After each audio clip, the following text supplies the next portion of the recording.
Okay, this tutorial is going to be on inversions. What an inversion is basically going from your regular weave. Normally you can't enter the buzzsaw plane unless your hands are uncrossed.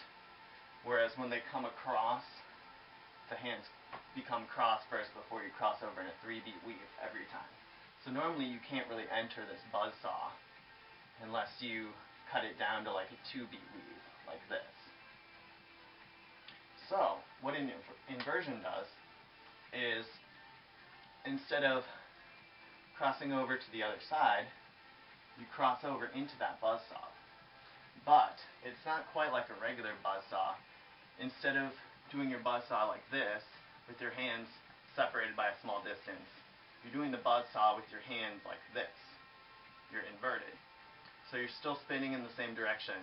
But in order to do this, obviously when this comes around, it's going to hit my arm.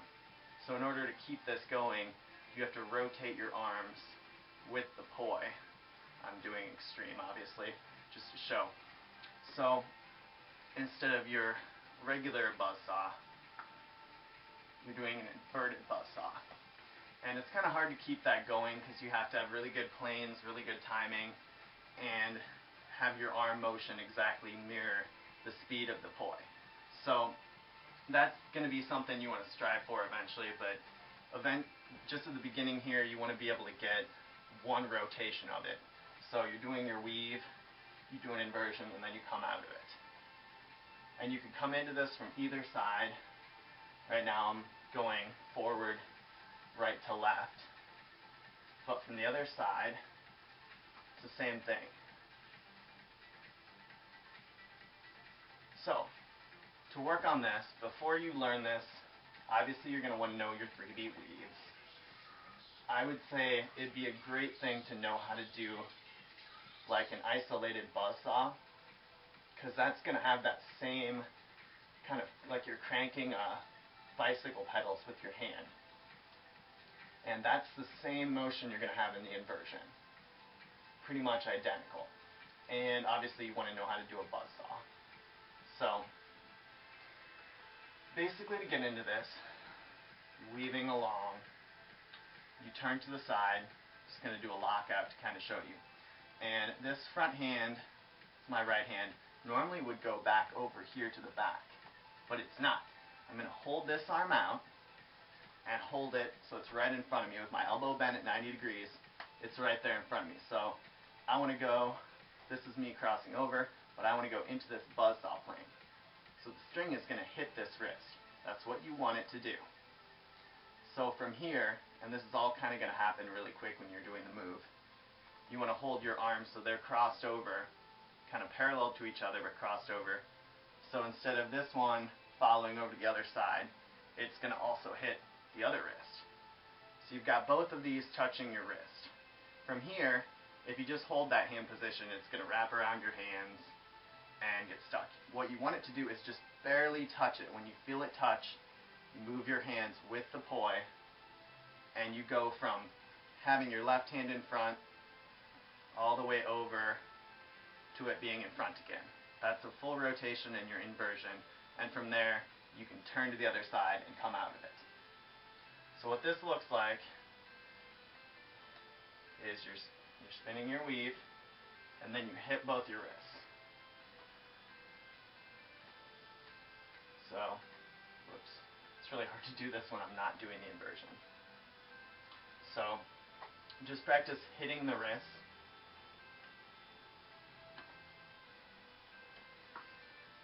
Okay, I suck at doing this to show you guys, I'm sorry.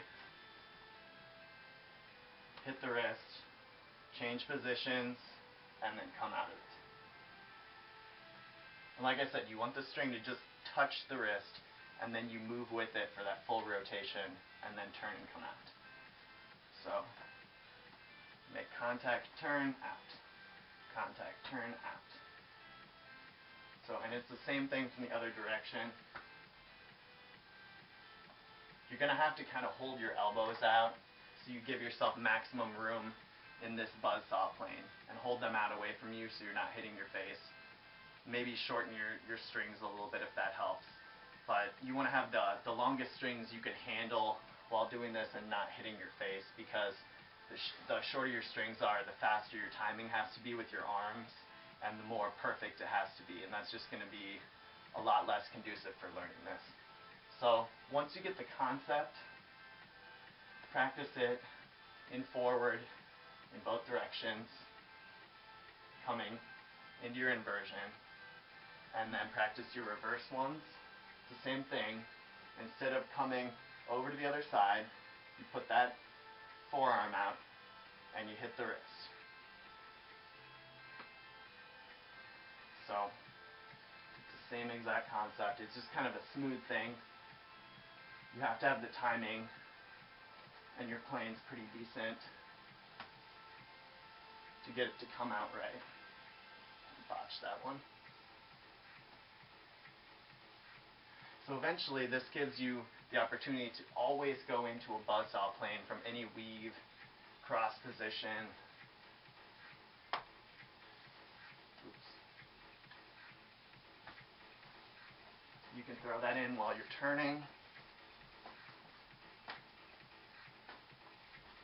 In either direction. And a lot of other things like that. So that should be helpful. Don't feel bad if you don't get it down right away. Just practice on coming into it in the right position with your hands they don't have to be completely crossed over, but about like this. I usually have the strings hit me right on the wrist here. And then rotate your hands, turn, and come out of it.